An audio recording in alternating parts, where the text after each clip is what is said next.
Civil ज्ञान। आप सभी का सिविल ज्ञान में स्वागत है। दोस्तों, जैसा कि आप सभी जानते हैं कि हम लोग डेली बेसिस पर लखनऊ मेट्रो और दिल्ली DDA-J को टारगेट करते हुए बिल्डिंग मटेरियल के इंपॉर्टेंट टॉपिक को कर रहे हैं, जिसमें आज हमारी क्लास नंबर 11 है। अगर आपने इससे पहली क्लास नहीं देखी है, प्ले लिस्ट बनी हुई है, आप वहाँ से क्लासेस को देखकर अपनी पिछली वीडियोज़ को देख सकते हैं। तो जैसा हम जानते हैं कि कल ने हमने सीमेंट किया था। सीमेंट में हमने थोड़ा बहुत डिस्क्राइब किया था और थोड़ी बहुत परिचर्चा की थी कि सीमेंट क्या होता है, इसके बिल्डिंग मटेरियल के बारे में बात किया था, इसके कौन कौन से कंपोनेंट होते हैं। तो आज हम थोड़ा बहुत रिवाइज कर लेते हैं, फिर आगे बढ़ते हैं और क्वेश्चन को करते हैं। सबसे पहले हम बात करेंगे कि सीमेंट में आपका प्रकार का, आप सभी को पता है, एक बाइंडिंग मटेरियल होता है। सीमेंट आपका पता ही है कि आपका एक बाइंडिंग मटेरियल होता है। सीमेंट के अंदर आपके आपके जो मेन कांस्टेंट की अगर बात करते हैं, जैसे कि अगर बात करें तो कैल्शियम ऑक्साइड होता है सबसे ज़्यादा, 60 से 65% आपके अंदर इसके अंदर पाया जाता है। अगर हम बात करते हैं इसके अंदर सिलिका की कंटेंट की, तो सिलिका कंटेंट जो आपका होता है वो आपका 17 से 25% आपका विद्यमान इसके अंदर होता है। अगर बात करें एल्यूमिना की, एल्यूमिना आपका जो है हमने डिस्कस किया था कल की क्लास में, 3 से 8% होता है। ठीक है, जल्दी से रिवाइज कर लेते हैं। और उसके बाद जो आपका होता है आयरन ऑक्साइड, आयरन ऑक्साइड इसको हम लोग Fe2O3 कहते हैं। उसकी कंटेंट की मात्रा जो आपकी होती है 0.5 से लेकर के 6% होती है। अगर हम बात करें मैग्नीशिया की, तो आपका मैग्नीशिया जो होता है 0.1 से लेकर के 4% तक होता है। अब बात कर लेते हैं जिप्सम की, 2 से आपका 3% होता है। तो जिप्सम एज रेटेड आपका यूज होता है। तो ये तो हो गई इसके जो है कौन कौन से कंपोजिशन होते हैं ब्रिक के अंदर, उस सीमेंट के अंदर, उस पर चर्चा हो गई। तो अगर हम बात करते हैं कि यहाँ पे जो आपका होता है कि किस तरीके से आपका जो बोक कंपाउंड यहाँ बनता है, बॉक्स कंपाउंड जो आपका यहाँ पे निकल के आता है वो किस तरीके से होता है। तो सबसे पहला आपका जो होता है C3A होता है, फिर आपका C3S होता है, आपका C4AF होता है, आपका C2S होता है। तो जो आपका C3A होता है, इसी को हम लोग क्या किस नाम से जानते हैं, इसको हम लोग जो है सेलाइट के नाम से जानते हैं, सेलाइट के नाम से। और C3S को हम लोग जो है एलाइट के नाम से जानते हैं, एलाइट। और C4AF को हम लोग जो है फेलाइट के नाम से जानते हैं, फेलाइट के नाम से जानते हैं। और C2S को हम लोग जो है बेलाइट के नाम से जानते हैं। ठीक है, तो जो C3A होता है ना, किसके लिए रिस्पॉन्सिबल होता है, ध्यान रखना, ये क्विक सेटिंग कराता है। अगर हमारे सीमेंट में बहुत जल्दी से क्विक सेटिंग हो रही है तो मतलब सेट तो हो जा रही है, सेटिंग अलग बात है, हार्डनिंग अलग बात है। सेटिंग में क्या होता है कि सीमेंट आराम से अपना सेट हो जाता है पर हार्ड नहीं हुआ होता, मतलब उस स्ट्रेंथ गेनिंग प्रोसेस नहीं हुई होती है। तो ये जो काम करता है C3 आपका जो होता है, ये आपका C3 जो होता है वो आपका यही काम करता है, रिस्पॉन्सिबल होता है क्विक सेटिंग के लिए। अगर आप बात करें C3S, तो जो आपकी हार्ड होती है, 7 दिन की जो स्टार्टिंग की आपकी जो स्ट्रेंथ वगैरह होती है आपकी, यही आपका देता है। ठीक है, C4AF आपका, C2S आपका जो है अल्टीमेट स्ट्रेंथ जो होती है, लॉन्ग टर्म तक स्ट्रेंथ जो हमारी प्राप्त होती है वो हमारी C2S के साथ से प्राप्त होती है। ठीक है, और सबसे अधिक जो पुअरेस्ट सीमेंटिंग वैल्यू होती है, और जो आपका फ्लैश सेट जिसको हम लोग कहते हैं, फ्लैश सेट कौन कराता है, तो ये आपका जो फ्लैश सेट होता है यही कराता है। C3A ही आपका क्या होता है, वो आपका फ्लैश सेट के लिए जिम्मेदार होता है। ये भी आपको ध्यान रखना होगा। ठीक है, और आपका जो पोरेस्ट सीमेंटिंग मटेरियल होता है वो आपका C4AF होता है, जो किसी काम का नहीं होता, C4AF। ये चीज़ ध्यान रखना आप लोग। अगर हम आगे बढ़ते हैं, अगर आगे हम बात करें कि जो आपका जो ये जिस हम लोग निकालते हैं कि आपका जो minimum surface area of various cement होता है, तो उसमें अगर हम बात करें सीमेंट के टाइप की, ऑर्डिनरी पोर्टलैंड सीमेंट, तो उसका जो मिनिमम सरफेस एरिया होता है वो होता है 2250 सेंटीमीटर स्क्वायर पर ग्राम होता है। इस बात को आपको ध्यान रखना होगा।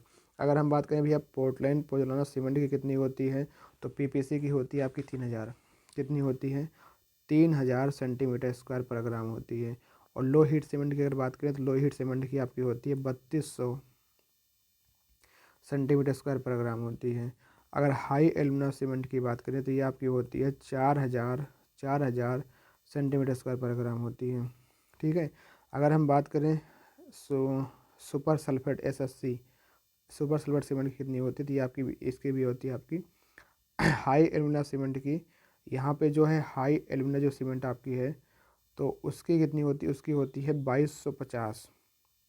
2250 होती है सेंटीमीटर स्क्वायर पर ग्राम में। लेकिन अगर बात करें सुपर सल्फेट जो आपकी सीमेंट होती है, उसकी कितनी होती है, 4000 सेंटीमीटर स्क्वायर पर ग्राम होती है। तो ये कुछ सीमेंट हैं जिनके इस प्रकार के जो आपके फाइनेंस होते हैं, तो इसको भी आपको ध्यान रखना होगा, क्योंकि ये भी यहाँ से कुछ ना आपका बनता है, तो आपको यहाँ भी से भी आपको ध्यान रखना होगा कि हाँ किस तरीके से आपकी वैल्यूज़ होती है। फिर उसके बाद एक आपका रिलेशन होता है।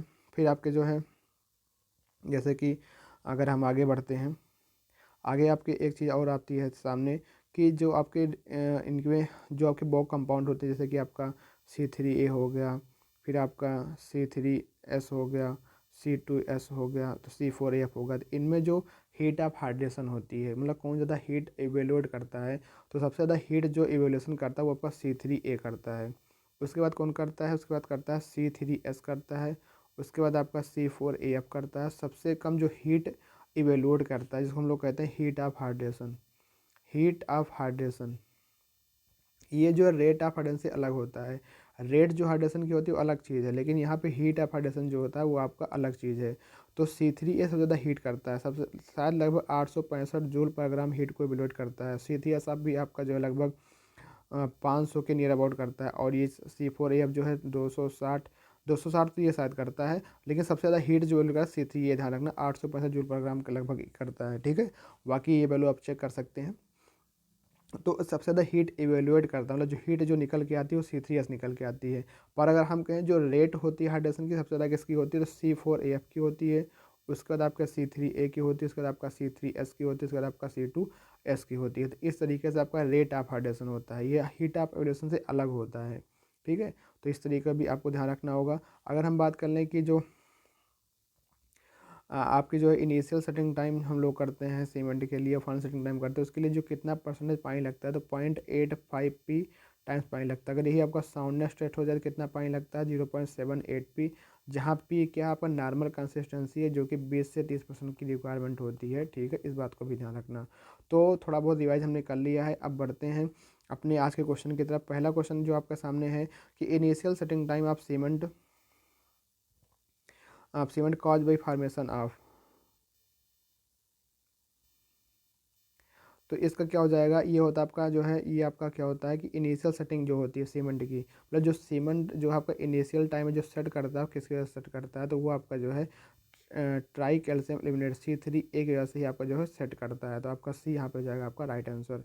अगला क्वेश्चन आपका है, एज पर IS स्पेसिफिकेशन जो ऑर्डिनरी पोर्टलैंड आपकी सीमेंट होती है उसका इनिशियल सेटिंग टाइम कितना होता है, तो आपको ध्यान रखना है कि 30 मिनट आपका इनिशियल सेटिंग टाइम होता है, तो बी यहाँ पे हो जाएगा आपका राइट आंसर। पर अगर हम बात करें फाइनल सेटिंग टाइम की कितनी होती है, तो आपकी होती है 600 मिनट होती है, लगभग 10 घंटा तक आपका होता है फाइनल सेटिंग टाइम। ये OPC के लिए होता है, तो आपका यहाँ पे बी आपका करेक्ट हो जाएगा अगर इनिशियल पूछा है तो।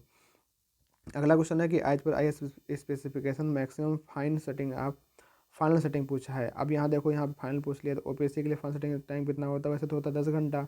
अगर 10 घंटे को मिनट में चेंज करेंगे, 10 × 60 करेंगे तो 600 मिनट आएगा, लेकिन 600 मिनट ऑप्शन में नहीं है, तो ये 10 घंटा आपका राइट आंसर होगा, सी यहाँ पे आपका जाएगा करेक्ट आंसर। अगला क्वेश्चन आपका है कि setting and hardening of cement after the addition of water.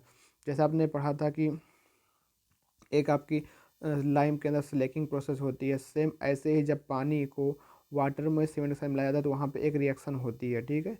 तो वो hydration and hydrolysis of same constant compound of cement which act as glue, तो बी आपका यहाँ पे हो जाएगा आपका राइट आंसर होगा। अगला क्वेश्चन है आपका कि मैच लिस्ट करना है फर्स्ट से और फर्स्ट विथ लिस्ट सेकंड से, तो क्या होगा, अगर high L strength of cement, जो वो कंपाउंड आपके होते हैं C3S C2S C4AF C3, का काम क्या होता है, अगर हमको हाई एल स्ट्रेंथ चाहिए होनी चाहिए तो C3S से संपर्क करेंगे। अगर initial setting type of cement की आवश्यकता पड़ेगी, इनिशियल सेटिंग जो होती है C3A की वजह से होती है। और strength of cement in later age, बात लंबे समय तक जो स्ट्रेंथ प्राप्त होती है वो C2S से प्राप्त होती है, इस बात को भी आपको ध्यान रखना होगा।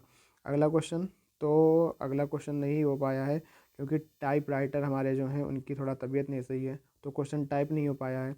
तो हम आगे फर्दर कंटिन्यूस क्लास को करेंगे, तो मैंने सोचा कि क्लास की गैप ना हो, इसलिए मैं जो क्वेश्चन थे मैंने उसको ही करा दिया। तो उम्मीद करता हूँ आपको क्लास अच्छी लगी होगी, और डेली आप इस क्लास से कुछ ना कुछ फ़ायदा ले रहे होंगे। तो मिलते हैं फिर नेक्स्ट क्लास में, तब तक के लिए थैंक यू, जय हिंद, जय भारत, टेक केयर।